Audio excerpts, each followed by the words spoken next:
I'm Algebra Annie, and I am here to help you be successful in your algebra class. It always seems impossible until it is done. Nelson Mandela. Our learning targets today are: I can find rates of change and slopes. I can relate a constant rate of change to the slope of a line. To begin our lesson, we are going to watch The Adventures of Slopedude, brought to us by Kim Huey at www.mathgivesYouPower.com. Welcome to the adventure of Slopedude. Meet Slopedude. He loves to ski. We are going to follow him and he'll teach us some important aspects of slope. This is the course he's skiing today. Again, what he says will teach us about slope. You need to remember that Slopedude always skis toward the right or eastward. When he starts out, he's going uphill. It's hard work. He says puff, puff, positive as he goes up the mountainside. Puff, puff, positive, puff, puff, positive, puff, puff, positive. Now he's at the top. It was puff, puff, positive all the way up the mountain. But now he can look forward to the downhill. On the way down the mountain, he says, nice, negative, nice, negative. And now, after the downhill, he's in for the hardest part of the ski run, the long, flat part. He says, this is zero fun. This is zero fun. This is zero fun. This is zero fun. And as he finishes the flat part, he doesn't see well ahead, and all of a sudden, he comes to the edge of a cliff. It's straight down. So frightened is he that he says the worst curse word possible in math and in algebra. Undefined.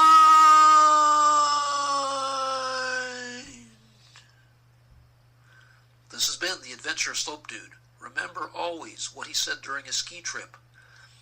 Up the hill or up the slope, he said, puff, puff, positive.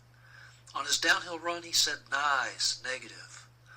On the long, flat part of the course, he said, this is zero fun. And finally, when he went over the vertical cliff and went straight down, he yelled the worst curse word of math and algebra, undefined. The uphill is a slope with a positive number, the downhill is a slope with a negative number, the flat part is a slope of zero, and the straight up and down or vertical part is undefined. This has been The Adventure of Slopedude. Thanks for viewing.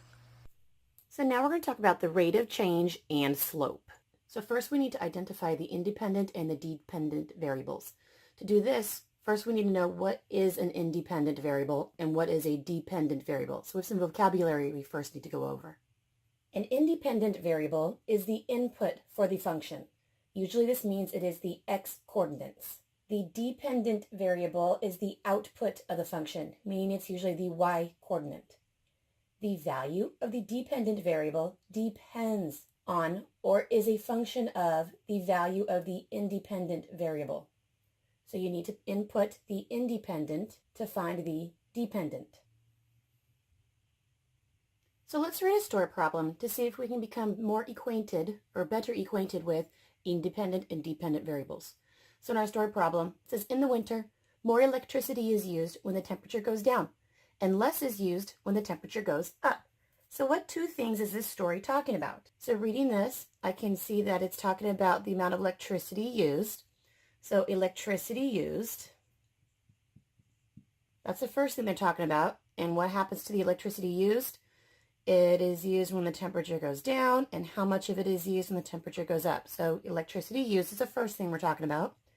And we're talking about how much the temperature is. So what I like to do to figure out which one is the dependent and which one is the independent is which occurs first in the story. So do I use all my electricity and then it determines what the temperature of the outside world is? Or does the temperature of the outside world happen and that determines how much electricity is used? If I'm telling the story, what happens first? It makes more sense for the temperature outside to be changing, and then that reflects the amount of electricity that is going to be used. So the temperature is the independent variable. We have no way of changing this. So the temperature is the independent variable. We know how much the temperature is, and then we can decide how much electricity is actually going to be used. So this is the dependent variable. The amount of electricity used depends on what the temperature outside is. So let's read another story. The cost of shipping a package is based on its weight. So reading this, I'm talking about the cost of shipping. So I'm talking about cost. And it tells me that it's based on weight. So I'm looking at cost and I'm looking at weight. So if I'm thinking through this real world situation, do I walk into the building, the post office, and they say, you owe me $20. And then afterwards, they try and weigh it? Or do they weigh it first and then tell me how much I owe based on the weight? First, they weigh my package, and then they use that to tell me how much that I owe. So weight is the independent variable because they need the weight, and they will use that to plug it into the formula to tell me what the cost is. So cost is dependent. If you are the number plugged into the formula, you are independent, and the number that comes out of the formula, the cost, that is the dependent. So our last story problem, the faster Ron walks, the quicker he gets home. So we're looking at how fast Ron walks. So we're looking at his speed. And what else is the story talking about? It says the quicker he gets home. So time he gets home. So let's think through this in terms of real world situation. So if we change his speed, does that change when he gets home? So if he goes really fast, will he get home quick? If he goes really slow, does he get home slowly? Or does it change the other way? Does he get home at a certain time and then that determines the speed? So which makes more sense? So if you are able to tell a story on if he goes really fast and then he gets home fast, if he goes really slow and then he'll go home slow, that means the speed was deciding the time he gets home. So speed is our independent variable. Means you plug the speed into the formula and that will tell you what time he gets home. So time is dependent. Another way to think about it is the time on the watch does not reflect immediately the speed that he went. So now we need to talk about the rate of change. And the rate of change is a ratio, which means it's a fraction. And this ratio compares the amount of change in a dependent variable over the amount of change in an independent variable. So we're going to use a story problem to introduce rate of change. So the table that we see here, this shows the cost of mailing a 1-ounce letter in different years. So we see the year 1988, 1990, 1991, and tells us how much it would have cost to mail that one letter based on the year. So the year decided what the cost was. So the year is our independent variable, and the cost is going to be our dependent variable. We're going to use our formula for rate of change. So the rate of change formula is the ratio of change in the dependent over change in the independent. And right over here, we're going to look because the question is asking us during which time interval did the cost increase the greatest. So we need to see which jump. So was it greatest between 1988 to 1990, greatest between 1990 to 1991, greatest between 91 to 2004, or greatest from 2004 to 2008. Notice that not every single jump in year was consistent. This jump was only 1 year. This jump right here from 2004 to 2008 was 4 years. So we need to see which ratio was the greatest jump in cost. So the very first year I'm going to do, so we're going to do the change from 1988 to 1990. So the formula said that we need the rate of the dependent. So my dependent was from 25 to 25. So I have 25 minus 25 all over. The rate of my independent, I had 1990, and that came from 1988. So what is my ratio? 25 minus 25 is 0.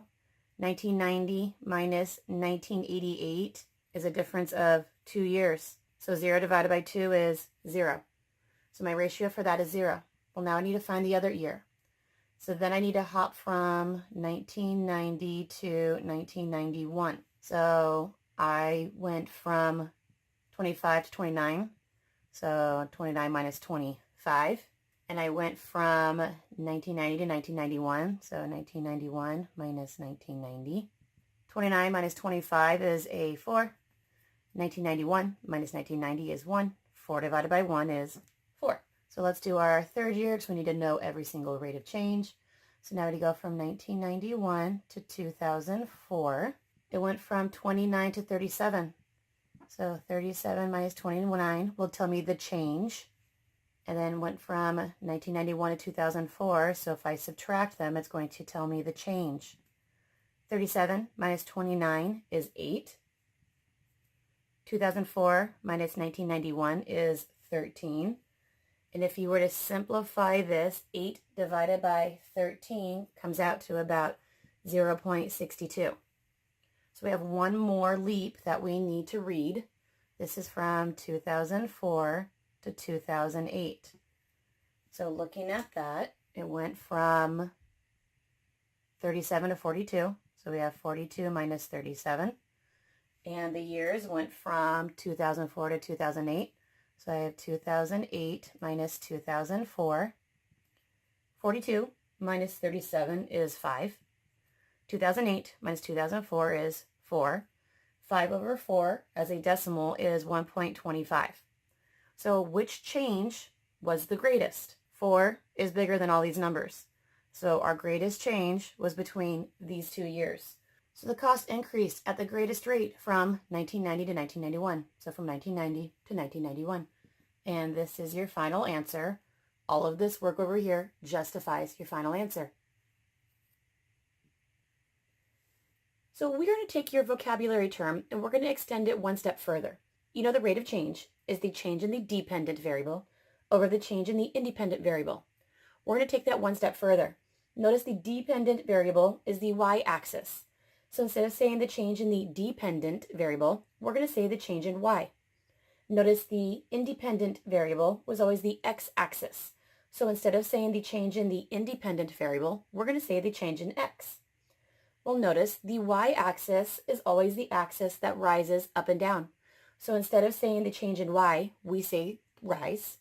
And notice the x-axis is the axis that runs left to right. So instead of saying the change in x, we're actually going to now say run. So the rate of change is the rise over the run. And we also call rate of change slope. So we have this huge, long vocabulary that we can connect, and depending on what the word problem states or what terms you like better, you have a lot of different ratios to choose from when trying to find the slope or the rate of change. So now they want us to use a graph and find the slope from the graph. If you remember, we just learned that slope was rise over run. But to help me remember what rise meant, rise was the y-axis, so it was the change in all the y's. Run was the x-axis, so it was change in all my x's. So I'm going to see if I start at a point. If I went up and I went over some, how did I get to my next point? So picking a few points. If I start at this point right here, it's a nice pretty corner. When I say I want to start at a nice pretty corner, if I had a point that crossed through right here, I don't know what number that is. That could be 5.5, that could be 5.3. It matters. So if it goes through a nice exact corner point right there, that's what we want. For our first example problems, these are nice little exact corners, so we're going to choose those. So how do I rise and then run to get from this point to this point? I would have gone up 2, so I would have went up 2, and I would have had to run over 1. Well, what if I didn't want to go from this point to this point? Let's say I wanted to go from this point all the way up to that one. So I would have had to rise all the way up, 1, 2, 3, 4. I would have had to rise 4, run over 2 more. So run over 2. Are these numbers the same? Well, they are. 4 over 2 simplifies down into 2 over 1. Our rate of change, our slope, going from point to point, can always be simplified down to 2 over 1. Just depends on how many jumps you would have wanted to do. 4 over 2 still gets you to another point on the line, but 2 over 1 will get you to every single exact pretty corner point on the line. Now you have seen the adventures of Slope Dude. This right here is a line that Slope Dude says something on. When he is on this line, he goes, "This is zero fun. This is zero fun." It's because this is a slope of 0. This is 0 fun. He's not having fun on this line. So why is it 0 fun? So we're going to use the formula that we know, the change in y over the change in x, or our rise over run formula, to see how is this really 0 fun. So here's a nice pretty exact point. Here's another nice pretty exact point. If I had to rise How much do I go up? I don't go up anything, so I go up 0. And then I ran over 1, 2, 3. I ran over 3. So up 0 over 3 gives me my first possible slope. Well, let's find another one. Here's a pretty corner, and here's another pretty corner. So rise up. I can't go up anywhere to get to my next point, so I go up 0. And I go over 1, 2, 3, 4, 5, 6. I would have gone over 6. Notice 0 over 3 and 0 over 6, they all simplify down to the fraction of 0. So this is 0 fun. His answer slope is 0. Now here's the new line that we're going to look at. And we've seen the adventures of Slope Dude. And this is another line that Slope Dude hollers something at. If you remember, this was the most evil curse word ever imaginable in mathematics. So when he ran, or fell, really, down this line, he yelled, undefined, the whole way down. It's because the slope of this line is undefined. Well, how would we have gotten that? Using what we know about slope, or rise over run. So we need to pick 2 exact points. Somehow I want to get from this point to this point down here. So if I started here, I need to rise. Okay, so I'm not rising, I'm really actually falling. So it means my rise is a negative. So I fall down 1, 2, 3, 4, 5, 6, 7. So I fell down 7. I rose negative 7. I fell down 7. Now let's run. Well, I'm already here. There's no running anywhere to go. So I ran 0. Anything over 0 is undefined. We learned that back in chapter 1. So this is undefined. Our slope is undefined because 0 is under the fraction. That's why this is the evil curse word, undefined. So the adventures of Slope Dude are going to help us identify slopes as positive, negative, 0, or undefined. You already watched our Slope Dude video, but just for a quick review, this is similar to the mountain that Slope Dude ends up traveling on. When he's traveling across, he says, this is 0 fun. It's because the slope is 0. When he's going up here, he's going puff, puff, positive. It's because the slope up that direction is a positive slope. When he's going this way, he's saying nice, negative. It's because the slope of that direction is negative. This is 0 fun. It's because the slope down there is 0. And then going down this way, he says the biggest curse word imaginable in mathematics. He says undefined. It's because that line, a line that looks like this, is a slope of undefined. We're going to use this and Slope Dude to try and figure out if our slopes are positive, negative, 0, or undefined.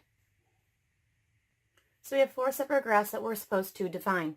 We read graphs going from left to right. So if we read it from going from left to right, imagining we're Slope Dude, if we're a Slope Dude on this mountain right here, and we're going from left to right, this is going puff, puff, positive up the mountain. So this is a positive slope. The next one, we read graphs from left to right. So if we read from left to right, the first time you'll ever see Slope Dude is up here on the mountain. And if he's going to be reading from left to right, he's going this way, which is down. So he's saying nice, negative. So this is a negative slope. We read from left to right, which means the first time Slope Dude appears on this mountain is right here. And he just goes straight across. He says this is 0 fun because nothing happens. Nothing goes up, nothing goes down. It's 0 fun. So it's a slope of 0. We read from left to right. So the first time Slope Dude appears on here is right here. And the minute he tries to go somewhere, he's just falling straight down. This is the biggest curse word imaginable in mathematics. So the slope is undefined. So on this graph, we have 2 lines. We have the green line and we have the red line. Looking at these two, who would be a steeper slope? When you're thinking of steeper slopes, I want you to think of steeper mountains. So if we were Slope Dude on the green line, or Slope Dude right here on the red line, which mountain is steeper and harder to climb?